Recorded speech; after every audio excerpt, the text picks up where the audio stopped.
বহুল প্রতীক্ষার পরে মামুতি অভিনীত কালাম কাফল মুভিটি চলে এসেছে। তো আমিও চলে আসলাম এটার এক্সপ্লেইন নিয়ে।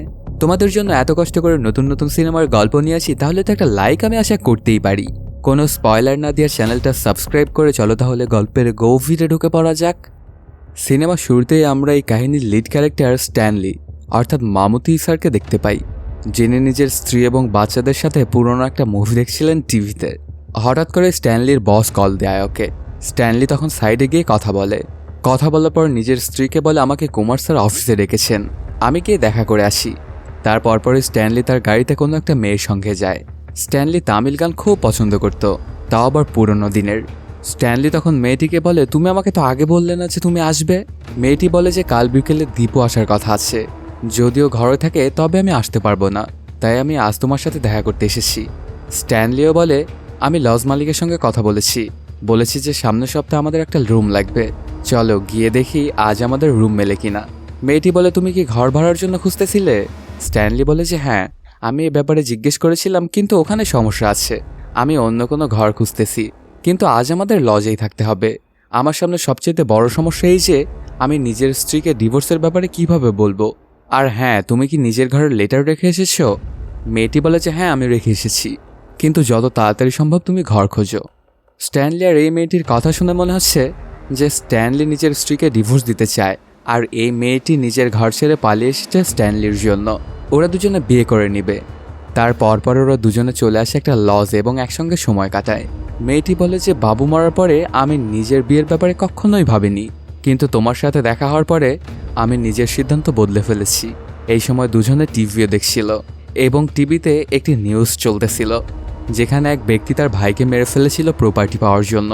নিউজ দেখে মেয়েটি স্ট্যানলিকে বলে, কোনো মানুষ এতটা নিচে নামতে পারে, প্রপার্টির জন্য নিজের ভাইকেই শেষ করে দিল। স্ট্যানলি তখন বলে ওঠে, দুনিয়ায় অনেক রকম মানুষ আছে, আর সবাই নিজের স্বভাব অনুযায়ী রিয়্যাক্ট করে। এই কথা শুনে মেয়েটি স্ট্যানলিকে জিজ্ঞেস করে, তুমিও কি এমন কাজ করেছো? স্ট্যানলি বলে, হ্যাঁ, আমি তো প্রচুর মানুষকে মেরেছি। মেয়েটি তখন হাসতে হাসতে বলতে থাকে, হ্যাঁ, আমি বুঝতে পেরেছি, হয়তোবা তুমি অনেক মশামাছি মেরেছ। স্ট্যানলি তখন বলে যে দেখো, আমার স্ত্রী অনিতা অনেক সুন্দর এবং অনেক ভালো, ঠিক তেমনি আমি আমার বাচ্চাদেরকে অনেক বেশি ভালোবাসি। আমার কাছে যে গাড়িটা আছে সেটা আমি যৌতুক হিসেবে পেয়েছিলাম। আমার কাছে তো এত সুন্দর একটা লাইফ আছে, এত ভালো লাইফ ছেড়ে আমি তোমার কাছে এসেছি, কারণ তোমাকে আমি কখনো ছাড়তে পারি না। মেয়েটি বলে, যদি আমাকে কখনো ছাড়তেই হয় তবে এভাবেই ছেড়ে দিও, কখনো মেরে ফেলো না, আমি নিজের জীবনকে খুব ভালোবাসি, আমি এভাবেই চলে যাব।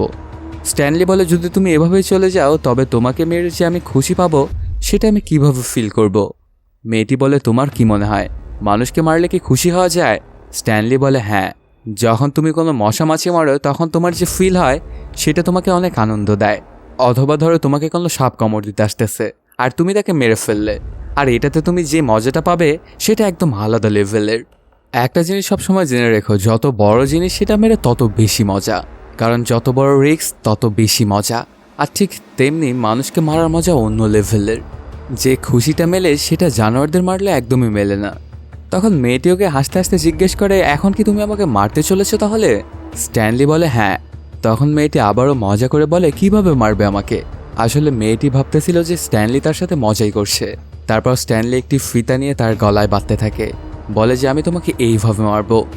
স্ট্যানলির ওই আচরণ দেখে মেয়েটির মনে হচ্ছিল এ তো মজাই করছে, কিন্তু দেখতে দেখতে স্ট্যানলি সত্যিই মেয়েটিকে শেষ করে দেয়। তারপর মেয়েটির বডিটা বড় একটা ব্যাগে করে ঘর থেকে বাইরে বের করে, তারপর গাড়িতে করে নিয়ে গিয়ে কোনো একটা জায়গায় পুঁতে ফেলে। এরপর কাহিনীটা তিরুবনন্তপুরমে শিফট হয়। সাল 2012। এক ব্যক্তি এসিপির কাছে এসে সম্প্রতি এখানে গ্রামে হওয়া দাঙ্গার ব্যাপারে জিজ্ঞাসা করতে থাকে। এসিপি বলে, দাঙ্গা হাঙ্গামা তো কবেই শেষ হয়ে গেছে, তার ব্যাপারে বলার মতো এখন আর কিছুই নেই। সেই ব্যক্তিটা বলে, দাঙ্গা হাঙ্গামাতে আবার হবে, এমনটা আমি শুনতে পেয়েছি। এসিপি তখন হাসতে হাসতে বলতে থাকে, এমনটা কিছুই হবে না, তুমি দেখে নিও, সবকিছু আমাদের কন্ট্রোলে রয়েছে। এমনিতে একজন স্পেশাল পুলিশ অফিসার এগুলো হ্যান্ডেল করছে, আর তার উপর আমার পুরো ভরসা রয়েছে। এই সিনেমার কাহিনীটা আমাদের কয়েকটা চ্যাপ্টারে জানানো হবে, তো মুভির সম্পূর্ণ কাহিনীটা ভালোভাবে বুঝতে হলে পুরো ভিডিওটা তোমাদেরকে ভালোভাবে দেখতে হবে। স্পেশালি এই কেসটা কেরালার কুত্তা গ্রাম থেকে শুরু হয়। আসলে এই গ্রামটাতেই সেই দাঙ্গা হাঙ্গামাটা হয়েছিল। এরপর আমাদেরকে জয়কৃষ্ণ নামের একজনকে দেখানো হয়। আসলে এই জয়কৃষ্ণই দাঙ্গা হাঙ্গামাটা রুখেছিল। দেখানো হয় সে কীভাবে ওই দাঙ্গাটা কন্ট্রোল করেছিল। একদিন জয়কৃষ্ণ ওখানকার লোকাল পুলিশ স্টেশনে যায় গিয়ে ওই দাঙ্গা হাঙ্গামার ব্যাপারে জিজ্ঞেস করে। ওখানকার পুলিশ অফিসার জয়কৃষ্ণকে প্রথমে দেখে তো এটাই মনে করে যে এ কোনো রিপোর্টার। জয়কৃষ্ণ নিজের ব্যাপারে যখন জানায় যে আমি স্পেশাল ব্রাঞ্চ থেকে এসেছি, আমি একজন স্পেশাল অফিসার, পুলিশ জয়কৃষ্ণের ব্যাপারে জানার পরে জয়কৃষ্ণকে বলে যে আসলে এখানে দাঙ্গা হাঙ্গামাটা কেন হচ্ছে। এই দাঙ্গা হাঙ্গামাগুলো হয় হচ্ছে 3 জনের কারণে, বিমল, তার বোন এবং ইউসুফ নামের এক ব্যক্তি। বিমল ছিল হিন্দু আর ইউসুফ মুসলমান। এখানে ব্যাপার এটা হয় যে বিমলের বোন কারোর সাথে পালিয়ে গেছে। এখন বিমল কারো কাছ থেকে জানতে পারে যে তার বোন ইউসুফের সঙ্গে পালিয়েছে।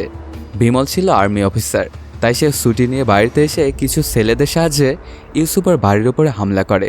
সে সময় ইউসুফ বাড়িতে ছিল না। তারপর সে ব্যাপারটা জানতে পারে যে বিমল ওর বন্ধুদের সাথে করে নিয়ে আসে ওর বাড়িতে দাঙ্গা হাঙ্গামা চালিয়েছে। তো ইউসুফও নিজের বন্ধুদের জড়ো করে বিমলের বাড়িতে গিয়ে হামলা করে। আর এই লড়াইটা খুব অল্প দিনের মধ্যেই বড় মাপের একটা লড়াইয়ে পরিণত হয়। এখানে আসল সত্য তো এটাই যে ইউসুফও জানে না যে বিমলের বোন কোথায় আছে। এরপর জয়কৃষ্ণ এই কেসে যারা যারা সামিল ছিল তাদের সবার কাছে জিজ্ঞাসাবাদ শুরু করে। সবাই নিজের নিজের পয়েন্ট অফ ভিউ থেকে পুলিশকে জানায়। এক পূজারী বলতে থাকে, আমি নিজের চোখেই বিমলের বোনকে ইউসুফের সাথে পালাতে দেখেছিলাম। যখন জয়কৃষ্ণকে আরও ভালোভাবে জিজ্ঞাসাবাদ করতে থাকে তখন সেই পূজারী বলে ওঠে, আমি তো সরাসরি ওদেরকে দেখিনি, তবে সাইড থেকে দেখে মনে হয়েছিল যে ইউসুফ।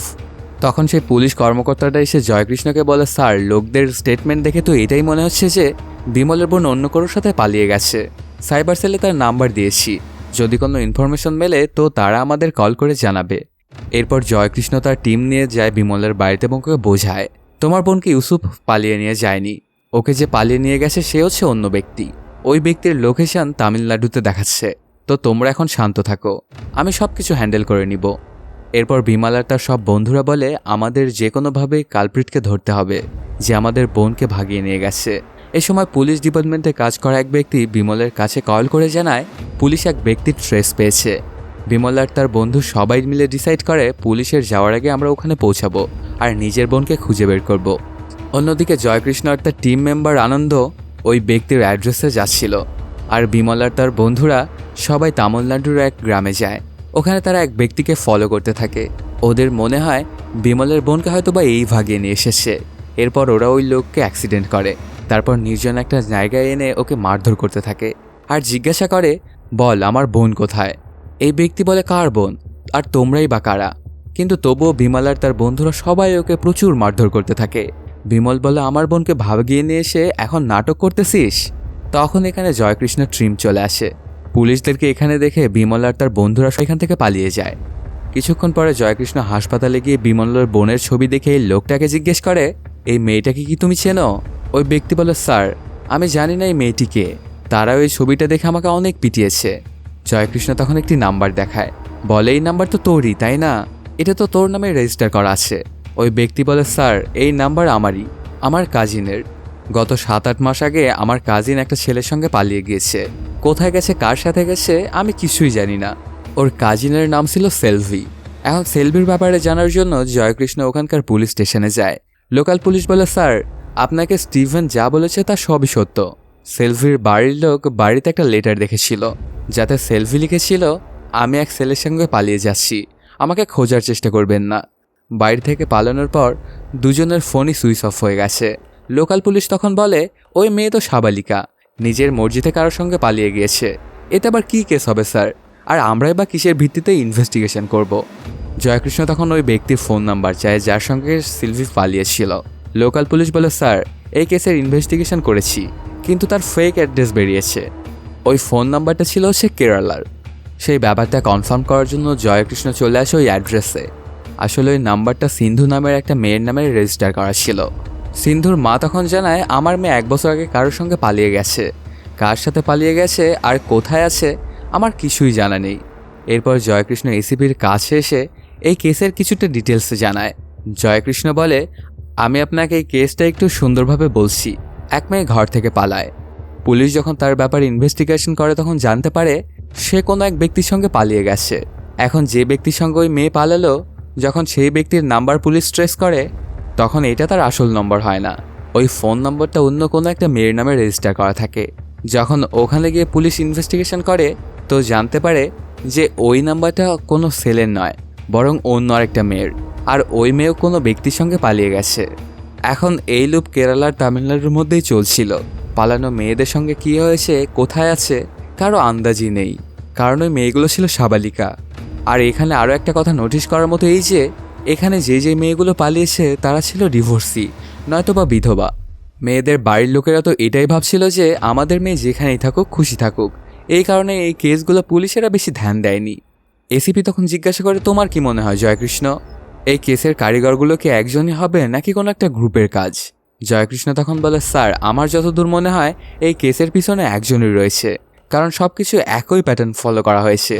এসিপি তখন বলে, জয়কৃষ্ণ তুমি এই কেসটা আরও ভালোভাবে এবং দ্রুত ইনভেস্টিগেশন করো, যাতে আর কোনো মেয়ে তার শিকার না হয়। এরপর সিনেমাটির দ্বিতীয় চ্যাপ্টার শুরু হয়। একদিন ববি নামের এক ব্যক্তি স্ট্যানলির বাড়িতে আসে। ববি আসলে একজন জুয়েলারির দোকানদার। ববি বলে সে কিছুদিন আগে নিজের ঘরের সায়ানাইড এনে রেখেছিল তার কিছু কাজের জন্য, কিন্তু পাশের বাড়ির এক কুকুর ওই সায়ানাইডটা চেটে নেয়, আর এটা ওই কুকুরের ওখানেই মৃত্যু হয়ে যায়। এখন ওই কুকুরের ওনার ববির উপরে কেস করে দিয়েছে। এই কেসের সাহায্যের জন্য ববি স্ট্যানলির কাছে আসে। এখন সায়ানাইডের ব্যাপারে জানার পরে স্ট্যানলির মাথায় কিছু অদ্ভুত আইডিয়া চলতে থাকে। স্ট্যানলি বলে, ঠিক আছে আমি ওনার সাথে কথা বলে নিব। ওই রাতে স্ট্যানলি চলে আসে একটা কেমিক্যালের দোকানে। তারপর কোনো একটা জুয়েলারির ফেক লাইসেন্স দেখে সায়ানাইড কিনে নেয়। স্ট্যানলি এই সায়ানাইডের পাওয়ার দেখার জন্য খাবারে মিশিয়ে একটা ভিখারিকে খেতে দেয়। কিছুক্ষণ পর ওই ভিখারি মারা যায়। এই ঘটনা দেখে স্ট্যানলির মাথায় তাগড়া একটা আইডিয়া আসে। মানে এই যে স্ট্যানলি আগে মেয়েদের গলা টিপে শেষ করতো, এখন সায়ানাইডের কারণে একে এত খাটনি করতে হবে না। পরদিন সকালবেলাতেই স্ট্যানলি চলে আসে এক ম্যারেজ ব্রোকারের কাছে। বলে, আপনার ব্যাপারে আমি অনেক শুনেছি। ব্রোকারের কাছে অনেক মিথ্যেও বলে আমার একটা বড় ভাই আছে, তো ওর জন্য আমরা মেয়ে খুঁজতেছি। যদি আপনার কাছে এমন কোনো মেয়ের খোঁজ থাকে তো আপনি আমাকে জানাতে পারেন। মেয়ে ডিভোর্সি হোক বা বিধবা, তাতে আমাদের কোনো সমস্যা নেই। ম্যারেজ ব্রোকার স্ট্যানলিকে কিছু মেয়েদের ছবি দেখায়। ম্যারেজ ব্রোকার স্ট্যানলিকে বলে, এই ছবিগুলো নিয়ে গিয়ে আপনি আপনার ভাইকে দেখান, তারপর যেটাই পছন্দ হয় সেটাই সে আমাকে জানাবেন। এরপর দেখা যায় স্ট্যানলি ওই মহিলাগুলোর মধ্যে একজনকে সিলেক্ট করে এবং তার কাজ করার জায়গায় চলে আসে। ওই মহিলাটি কোনো একটা কাপড়ের দোকানে কাজ করত। স্ট্যানলি এই মহিলাটাকে 1 সপ্তাহ পর্যন্ত ফলো করে। এই মহিলা স্ট্যানলিকে নোটিস করে, তখন ওকে বকাবকি করতে থাকে। স্ট্যানলি এই মহিলাটিকে নিজের মনের কথা জানায়, বলে আমি আপনাকে বিয়ে করতে চাই। তবে দেখা যায় এই মহিলাটা স্ট্যানলিকে নিয়ে অতটা ইন্টারেস্টেড ছিল না। এরপর স্ট্যানলি নিজের অরিজিনাল ঘরে আসে, যেখানে নিজের ডায়েরিতে একটা মেয়ের স্কেচ বানায়। স্ট্যানলি যে মেয়েটাকেই হত্যা করতো তার স্কেচ নিজের ডায়েরিতে ড্র করত। হয়তো ওই মহিলাকেও সে শেষ করে দিয়েছে, যে কাপড়ের দোকানে কাজ করত। এরপর স্ট্যানলি নিজের পরের শিকারকে সিলেক্ট করে। আসলে স্ট্যানলি ওইসব মহিলাদেরকেই টার্গেট করতো যাদের ডিভোর্স হয়ে গেছে বা তারা বিধবা। আর ঠিক তেমনই স্ট্যানলি কখনো তামিলনাড়ু তো কখনো কেরালায় অ্যাটাক করতো। এখান থেকে ওখানে সবসময় সে ট্রাভেল করত। 1 বা 2 সপ্তাহ পর্যন্ত কোনো মেয়েকে ফলো করত। তাকে এমনটা দেখানোর চেষ্টা করতো যে আমি তোমাকে পৃথিবীর সবচাইতে বেশি ভালোবাসি, তোমার জন্য এই দুনিয়াও আমি ছাড়তে পারি। ওই মেয়েদের সঙ্গে বন্ধুত্ব করে নিজের ব্যাপারে বলতো। আবার এটাও বলতো যে আমার ডিভোর্স হতে চলেছে বা আমার স্ত্রী মারা গেছে। আর সবসময় সে নিজের জাতি ধর্ম এগুলো চেঞ্জ করতেই থাকতো। যখন ওই মেয়েরাও স্ট্যানলিকে ভালোবাসতে লাগতো তখন স্ট্যানলি তাদের সাথে প্রাইভেট টাইম কাটানোর জন্য বিভিন্ন লজে নিয়ে যেত। মেয়েদের সাথে 1 সপ্তাহ কাটানোর পরে স্ট্যানলি সায়ানাইড ট্যাবলেটের মধ্যে মিশিয়ে ওই মেয়েদেরকে দিত। বলতো যে এটা প্রেগনেন্সি নষ্ট করার ঔষধ, যখন আমরা বিয়ে করে নিব তো ভালোভাবে ফ্যামিলি স্টার্ট করব। আর ওই মেয়েগুলো ট্যাবলেটগুলো খেয়ে খেয়ে আলাদা আলাদা জায়গায় গিয়ে মারা যেত। এভাবেই স্ট্যানলি অনেক মেয়েদের সঙ্গে এমন করে। এরপর সিনেমাটার চ্যাপ্টার 3 স্টার্ট হয়। ইনভেস্টিগেশনের সময় জয়কৃষ্ণ আর আনন্দ একটা ব্যক্তির ঘরে যায়। এই ব্যক্তির নাম ছিল বিজু। জয়কৃষ্ণ একটা নাম্বার ট্র্যাক করে এখানে এসেছিল। বিজু বলে, স্যার এই নাম্বার তো আমার মায়ের, কিছুদিন আগে আমার মায়ের ফোন চুরি হয়ে গেছে। জয়কৃষ্ণ জিজ্ঞাসা করে, তোমার ফ্যামিলিতে কি কোনো মেয়ে নিখোঁজ হয়েছে? বিজু বলে, না স্যার, এমন কিছুই ঘটেনি। এরপর জয়কৃষ্ণ এখন পর্যন্ত যতগুলো মেয়ে নিখোঁজ হয়েছে তাদের ফোন নাম্বার লিস্ট করে এক ব্যক্তিকে দেয় একটা চার্ট করার জন্য। আসলে স্ট্যানলি যতগুলো মেয়েকেই মারতো সবার ফোনগুলোই সুইচ অফ করে দিত। আর জয়কৃষ্ণ এই সুযোগটারই খোঁজ করতে থাকে যে মিসিং হওয়া মেয়েদের ফোনের মধ্যে যদি একটা ফোন অন হয় তবে আমরা ওই ব্যক্তি পর্যন্ত পৌঁছাতে পারবো যে মেয়েদেরকে মারতেছে। এদিকে স্ট্যানলি আরও একটা মেয়েকে নিজের জালে ফাঁসায়। জয়কৃষ্ণ এসিপির কাছে গিয়ে তখন বলে, এই সকল কেসগুলো তামিলনাড়ু এবং কেরালার মধ্যেই হচ্ছে। যদি আমরা তামিলনাড়ুর কোনো পুলিশ অফিসারকে এই কেসে লাগিয়ে দেই তবে সে আমাদের অনেক সাহায্য করতে পারবে। এসিপি তখন ওই কেসে এক অফিসারকে লাগিয়ে দেয়। আর এখানে শকিংলি ব্যাপার এটাই যে সেই অফিসার আর অন্য কেউ নয়, স্ট্যানলি নিজেই। মানে স্ট্যানলি একজন পুলিশ অফিসার। কাহিনীটা ফ্ল্যাশব্যাকে চলে যায়। স্ট্যানলি এক মহিলাকে নিজের প্রেমের জালে ফাঁসিয়ে তার সাথে টাইম স্পেন্ড করার পরে ট্যাবলেট খাওয়ানোর জন্য বাস স্টপে একটা টয়লেটে পাঠায়। প্রেজেন্ট টাইমে দেখা যায় জয়কৃষ্ণ, আনন্দ এবং স্ট্যানলি এই কেসটার ইনভেস্টিগেশন করছে। ওরা রাস্তা দিয়ে যেতে থাকলে এক পর্যায়ে জয়কৃষ্ণ জিজ্ঞাসা করে, তুমি তো মালায়ালাম ভাষা খুব ভালোই বলতে পারো। তারপর কথা বলতে বলতে স্ট্যানলি জয়কৃষ্ণ থেকে এটা জানতে পারে যে মিসিং মেয়েদের ফোনগুলো ট্র্যাক করছে জয়কৃষ্ণ। সম্প্রতি স্ট্যানলি একটা মেয়েকে মেরেছিল, তো সেই মেয়ের ফোন তার কাছেই রয়েছে। সে জলদি এই ফোনকে এক জায়গায় নিয়ে এসে ভেঙে ফেলে। এরপর আনন্দ জয়কৃষ্ণর কাছে কল দিয়ে বলে যে, স্যার, এক মেয়ের ফোন যেখানে সুইচ অফ হয়েছিল ওই গ্রামের বাস স্ট্যান্ডের টয়লেটে এক মেয়ের লাশ পাওয়া গেছে। পুলিশের মতো ওই বডির পরিচয় পাওয়া যায়নি। জয়কৃষ্ণ বলে, যত মেয়ে মিসিং হয়েছে তাদের ফটোতে ওই বডিটা মিসিং করাও। এখন সব কিছু ম্যাচিং করানোর পরে আনন্দ জয়কৃষ্ণর কাছে এসে বলে, স্যার, ওই ডেড বডিটা শাহানার ছিল। আর তেমনি স্ট্যানলিও একটা রিপোর্ট নিয়েছিল, মানে অন্য গ্রামের এক মেয়ের ডেড বডি মিলেছে কোনো বাস স্টপের টয়লেটে। এখন সব কিছু দেখার পরে জয়কৃষ্ণের কাছে একটা কথা তো ক্লিয়ার হয়ে যায় যে ওই ব্যক্তি মেয়েদেরকে প্রেমের জালে ফাঁসিয়ে আলাদা আলাদা গ্রামে নিয়ে তাদেরকে মারতেছে। জয়কৃষ্ণ যখন পোস্টমর্টম করার জন্য ডাক্তারের সাথে দেখা করে জিজ্ঞাসা করে যে ওই মেয়েদের মৃত্যু কিভাবে হয়েছে, ডাক্তার বলে সায়ানাইডের কারণে। এদিকে স্ট্যানলি এই কারণে এই কেসে ইনভলভ হয়েছে যাতে সে পুলিশের প্রত্যেকটি চাল জানতে পারে আর সে নিজে সেফ থাকতে পারে। অন্যদিকে জয়কৃষ্ণ এসিপির সাথে দেখা করে বলে, স্যার, আমরা ইনভেস্টিগেশন করতেছি। প্রায় এখন পর্যন্ত 11টি মেয়ে মিসিং হয়েছে। আমাদের যে কোনোভাবে আর যত তাড়াতাড়ি সম্ভব ওই ক্রিমিনালটাকে ধরতে হবে। এরপর জয়কৃষ্ণ আর আনন্দ ফরেন্সিক ডাক্তারের কাছে যায়। ফরেন্সিক ডাক্তার এটার একটা সেফটি পিন সম্পর্কে জানায়, আর এটা কোনো নর্মাল সেফটি পিন নয়। পুলিশ ডিপার্টমেন্টের লোক এমন সেফটি পিনটা ব্যবহার করে নিজের পোশাকে নেমপ্লেট লাগানোর জন্য। জয়কৃষ্ণ আর আনন্দ দুজনেই তামিলনাড়ুতে আসে, এক পুলিশ অফিসারের সাথে দেখা করে, আর এখানে যত পুলিশ অফিসার কাজ করে তাদের ডিটেলস নিয়ে নেয়। জয়কৃষ্ণ আনন্দকে তখন বলে, তুমি এসব পুলিশ অফিসারের নাম্বার ট্র্যাক করো।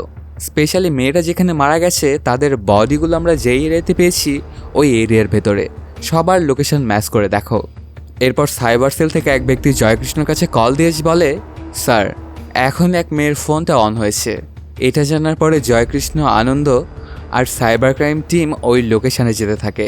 এক কলোনিতে আসার পরে যখন ওই নাম্বারে কল করে তো কোনো এক ঘরের ফোনটা রিং হয়। আসলে এই ঘরটা মনিরাম নামের এক কনস্টেবলের ছিল। যখন এর ঘরে তল্লাশি নেয় তখন বেডের নিচে ওই ফোনটি পাওয়া যায়।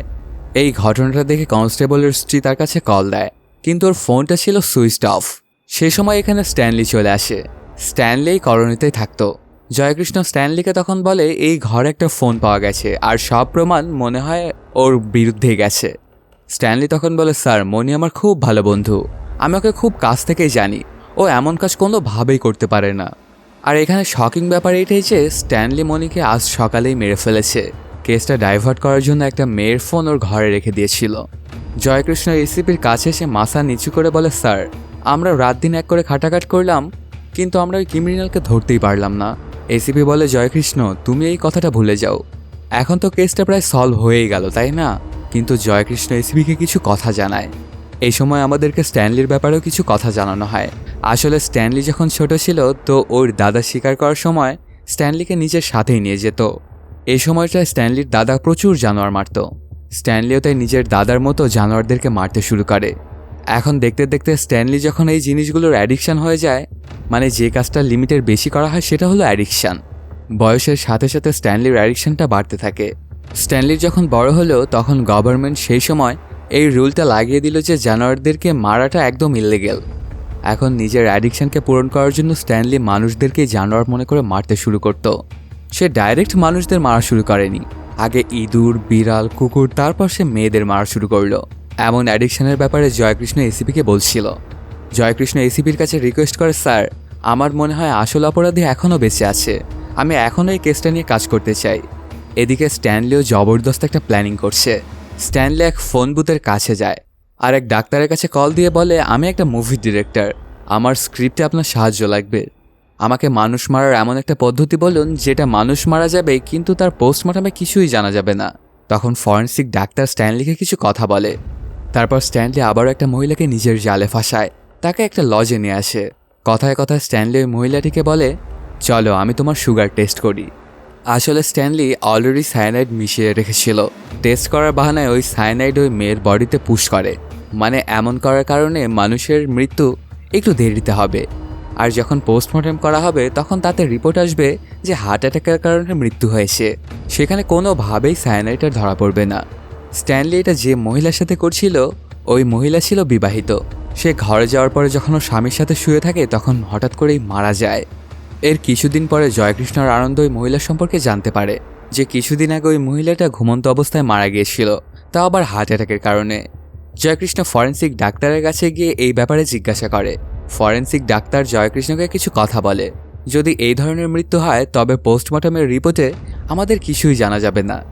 এখন জয়কৃষ্ণ সোজা এসিপির কাছে চলে আসে, বলে স্যার ওই কিলার এখন নিজের কাজ অনেক প্রফেশনাল পদ্ধতিতে করছে। এদিকে স্ট্যানলি আরও একটা মহিলাকে নিজের প্রেমের জালে ফাঁসাচ্ছে। আর এই সময় সে জানতে পারে জয়কৃষ্ণ এখন এই কেসের ইনভেস্টিগেশন করছেই। এটা জানার পর স্ট্যানলি ওই মহিলাকে ছেড়ে চুপচাপ সেখান থেকে চলে যায়। এখন তার মাথায় ঘুরতে থাকে যে করেই হোক এই কেসকে আবারও ভটকাতে হবে। এদিকে জয়কৃষ্ণ আর আনন্দ কিছু পুরনো ফাইল দেখতে থাকে। ওই সময় ওদের এক কেসের উপর সন্দেহ হয় আর সোজা ওই বিজুর কাছে এসে পৌঁছে, যার ঘরে কিছুদিন আগে সে এসেছিল। সে সময় বিজু বলেছিল আমার মায়ের ফোন চুরি হয়ে গেছে। জয়কৃষ্ণ বিজুর কাছে এসে কড়াভাবে জিজ্ঞাসা করে তুমি আমাদের সত্যিটা বলো। তো বিজু অনেক ভয় পেয়ে গিয়ে সত্যটা বলে। তার বোনের নাম ছিল দিব্যা। কিছু মাস আগে তার বোন কোনো একটা ব্যক্তির সঙ্গে পালিয়ে গিয়েছিল, কিন্তু সে আবার ঘরে ফিরে এসেছে। তখন বিজু তার বিয়েটা অন্য কোনো ছেলের সঙ্গে করিয়ে দিয়েছিল। এই সময় দিব্যার লাইফটা অনেক হাসি খুশি আছে। তার পরপরই জয়কৃষ্ণ চলে আসে দিব্যার কাছে। আসলে দিব্যাও স্ট্যানলির জালে ফেসেছিল, কিন্তু সে ওখান থেকে বেঁচে ফিরেছিল। কিন্তু দিব্যা যে ওখান থেকে কীভাবে বেঁচে ফিরল এটা একটু সামনে গিয়েই জানা যাবে। জয়কৃষ্ণ তখন দিব্যার কাছে এসে ওই ব্যক্তির সম্পর্কে ইনফরমেশন চায়। প্রথমে তো দিব্যা না করছিল যে আমার পাস্টের ব্যাপারে আমার হাজব্যান্ড কিছু জানে না, প্লিজ আপনারা এখান থেকে চলে যান। কিন্তু জয়কৃষ্ণ যখন ওই কিলারের ব্যাপারে সব কিছুকে খুলে বলতে থাকে যে সে অনেকগুলো মেয়েকে তার জালে ফাঁসাচ্ছে এবং মেরে ফেলছে, তখন দিব্যা কথাটা বলতে রাজি হয়। জয়কৃষ্ণ তখন বলতে থাকে সেদিন তুমিও শেষ হয়ে যেতে, কিন্তু তুমি ওখান থেকে কিভাবে বেঁচে ফিরলে আমাদের সেটা বলো। আসলে দিব্যা ট্যাবলেট খাওয়ার জন্য বাথরুমে গিয়েছিল আর ওর ফোনটা স্ট্যানলির কাছেই ছিল। কারণ দিব্যা বলেছিল যে দেখো আমার কাছে এখন টাকা পয়সা নেই, তুমি এখন প্রেগনেন্ট হয়েও না। কিন্তু দিব্যা তো এটা ভেবেছিল যে আমার মা রিটায়ার করার পরে কিছু টাকা পাবে। এই কারণেই দিব্যা নিজের বাচ্চাকে রাখার জন্য ট্যাবলেটটি আর খায়নি। জয়কৃষ্ণের পর দিব্যাকে মনির ফটো দেখিয়ে বলে এই ব্যক্তি কি সেই? দিব্যা বলে যে না ইনি তিনি নন, ওনার বয়স একটু বেশি ছিল। এখন জয়কৃষ্ণ যাওয়ার পরে পরের দিন স্ট্যানলি দিব্যার বাড়িতে আসে। সে তার স্বামী এবং বাচ্চাকে মেরে ফেলার হুমকি দেয়। আসলে জয়কৃষ্ণ বলেছিল যে আমি কাল এক স্কেচ আর্টিস্টকে নিয়ে এখানে আসব ওই ব্যক্তির স্কেচটা বানানোর জন্য। এখন ভয়ের কারণে দিব্যার জয়কৃষ্ণের কাছে কল করে বলে কালকে আপনি আমার ঘরে এসেছিলেন, সেটা আমার হাজব্যান্ড জেনে গেছে। সে আমাকে অনেক সন্দেহ করছে আর রাগারাগি করছে। আমি আপনাকে আর কোনো ইনফরমেশন দিতে পারবো না, প্লিজ আমাকে আর বিরক্ত করবেন না। এই কথাগুলো শুনে অনেকটাই উদাস হয়ে যায় জয়কৃষ্ণ। আর ওই গ্রামের বাস স্টপে গিয়ে কন্ট্রাক্টরকে দিব্যার ফটো দেখিয়ে বলে এই মেয়েকে কি কখনো তুমি দেখেছো? কন্ট্রাক্টর বলে যে হ্যাঁ এই মেয়েকে তো আমি দেখেছি, এক্স্যাক্টলি একে আমি অনেকবার দেখেছি। আর হ্যাঁ এই মেয়ের সঙ্গে একটা ব্যক্তিও ছিল। এরপর জয়কৃষ্ণ আর আনন্দ একটা স্কেচ আর্টিস্টকে নিয়ে ওই ব্যক্তির ঘরে যায়। সেই সময় স্ট্যানলি জয়কৃষ্ণের কাছে কল করে আর কেসের আপডেট সম্পর্কে সব কিছু জিজ্ঞাসা করে। জয়কৃষ্ণ তখন তাকে সব কিছু জানায়। এই ব্যাপারটাতে অনেকটাই রেগে যায় স্ট্যানলি আর চলে আসে ওই বাড়িতে পিস্তল নিয়ে। কারণ ওখানে যদি কোনো রকমের কোনো গন্ডগোল হয় তাহলে ওখানে থাকা সবাইকে মেরে দেবে সে। এদিকে স্কেচ আর্টিস্ট কন্ট্রাক্টরের সাহায্যে স্কেচ বানিয়ে ফেলে। সেই সময় স্ট্যানলি ওখানে চলে আসে। স্ট্যানলি স্কেচটা দেখে শকড হয়, কারণ এই স্কেচ তার নয়। তার মানে কন্ট্রাক্টর হয়তো বা অন্য কোনো একটা ব্যক্তিকে দেখে থাকবে। এরপর কন্ট্রাক্টর স্ট্যানলিকে দেখে বলে যে স্যার আমি আপনাকে কোথাও একটা দেখেছি। স্ট্যানলি বাহানা করে বলে কোথাও যাওয়া আসার সময় হয়তো বা দেখেছেন। পরের দিন স্ট্যানলি একটা মহিলার সঙ্গে দেখা করে আর বলে আজ রাতে আমি একটা রুম বুক করেছি, চলো ওখানে গিয়ে আমরা দুজনে এনজয় করি। ওই মহিলাও তাই রাজি হয়। নিজের ঘরে এসে ওর মেয়েদেরকে বলে আজকে আমি বাড়িতে একটু লেট করে আসবো, তোমরা ঘুমিয়ে যেও। এদিকে জয়কৃষ্ণর আনন্দ ওই স্কেচওয়ালা ব্যক্তিটির খোঁজ করছে। এখন ওই রাতে স্ট্যানলি ওই মহিলার সঙ্গে একটা লজে আসে। লজ ওনার তার কাছ থেকে আইডি চায়। স্ট্যানলি বলে আগে তো আইডি চাইতেন না। লজ ওনার বলে আজকাল অনেক প্রয়োজন স্যার, পুলিশ অনেক ঝামেলা করে গেছে। স্ট্যানলি তখন তাই নিজের আইডিটা দেখায়। রুমে যাওয়ার পরে দুজনে যখন নিজেদের কাজটা স্টার্ট করতে যাবে তখনই লজ ওনার লজে ধাক্কা দিতে থাকে। ওই ব্যক্তি বলে স্যার আমি ভালোভাবেই জানি যে আপনি পুলিশ। কয়েক মাস আগে আমার মেয়েও মিসিং হয়ে গেছে, তাকে খোঁজার জন্য আপনি আমাকে প্লিজ সাহায্য করুন। তারপর ওই লোকটার মেয়ের ছবিও স্ট্যানলিকে দেখায়। স্ট্যানলি দেখে সে এই মেয়েকে কবেই মেরে ফেলেছে। এদিকে জয়কৃষ্ণ জানতে পারে যে ওই স্কেচওয়ালা ব্যক্তিকে কেউ একজন দেখেছে। তার ব্যাপারে জানার জন্য জয়কৃষ্ণ তৎক্ষণাৎ ওখানে যায়। স্ট্যানলি নিচে আসে ওই ব্যক্তির জন্য কথা বলার জন্য যে তার মেয়ের কি হয়েছিল। এ সময় এখানে কেউ থাকে না। তখন ওই লজে জয়কৃষ্ণ চলে আসে। স্ট্যানলিকে জিজ্ঞাসা করে, স্যার আপনি এখানে কি করছেন? স্ট্যানলি বলে, কিছু না, স্পেশাল ব্রাঞ্চের কিছু কাজ ছিল, এর জন্য এখানে এসেছি। জয়কৃষ্ণ এবার বলে, আপনার কাছে তো ওই ব্যক্তির স্কেচ কপি নেই, আপনি এটা রেখে দিন, যখন সে নজর আসবে তখন আমাকে আপনি ইনফর্ম করবেন। এখন স্ট্যানলি যখন ওই স্কেচটা দেখে তখন তো অনেক শকড হয়ে যায়, কারণ এই স্কেচ অন্য কারো নয়, তার নিজেরই ছিল। কাহিনীটা ফ্ল্যাশব্যাকে চলে আসে। আসলে বাস কন্ট্রাক্টর জয়কৃষ্ণর সামনে স্ট্যানলির স্কেচ বানিয়ে দিয়েছিল। জয়কৃষ্ণ ওই ব্যাপারটা দেখে ধারণা করেছিল যে স্ট্যানলি তার পরের স্বীকার করতে হয়তো বা কোনো না কোনোভাবে আসবেই। এই জন্যই অন্য লোকের স্কেচটা তাকে দেখিয়েছিল, যাতে তার সন্দেহ না হয় আর তাকে তারা হাতে নাতে ধরতে পারে। জয়কৃষ্ণ এই স্কেচটা নিয়ে দিব্যাকেও দেখিয়েছিল। বলে, তুমি শুধু হ্যাঁ বা নাতে জবাব দাও। দিব্যা হ্যাঁই জবাব দিয়েছিল। এরপর জয়কৃষ্ণ এবং আনন্দ স্ট্যানলির আসল ঘরে যায়। তল্লাশি করে তারা কনফার্ম হয় যে স্ট্যানলি কালপ্রিট। প্রেজেন্ট টাইমে দেখা যায় স্ট্যানলি জয়কৃষ্ণের উপরে হামলা করে। এখানে দুজনের মধ্যে প্রচণ্ড ফাইট হয়। স্ট্যানলি জয়কৃষ্ণকে মারতেই চলেছিল, তখনই লজ ওনার স্ট্যানলির মাথায় আঘাত করে। এই ব্যক্তিও কোনো লজ ওনার ছিল না, বরং ছিল এক পুলিশ অফিসার। আর স্ট্যানলি তার মেয়েকেও মেরে ফেলেছিল। এরপর জয়কৃষ্ণর পুলিশ টিম স্ট্যানলিকে শেষ করে তার বডি নিয়ে কোথাও একটা পুঁতে দেয়, কারণ স্ট্যানলির বিরুদ্ধে তাদের কাছে একটিও প্রমাণ নেই। জয়কৃষ্ণ ভেবেছিল যে একে শেষ করাটাই সঠিক। আর এখানে স্ট্যানলিকে মারার মধ্য দিয়ে শেষ হয়ে যায় সিনেমাটি। তো বন্ধুরা, কেমন লাগলো আজকের এক্সপ্লেনটি জানাতে কমেন্ট করো। আর যদি এখনও চ্যানেলটা সাবস্ক্রাইব না করে থাকো তাড়াতাড়ি সাবস্ক্রাইব করে নাও। দেখা হচ্ছে নতুন কোনো ভিডিওতে। Till then, সায়োনারা।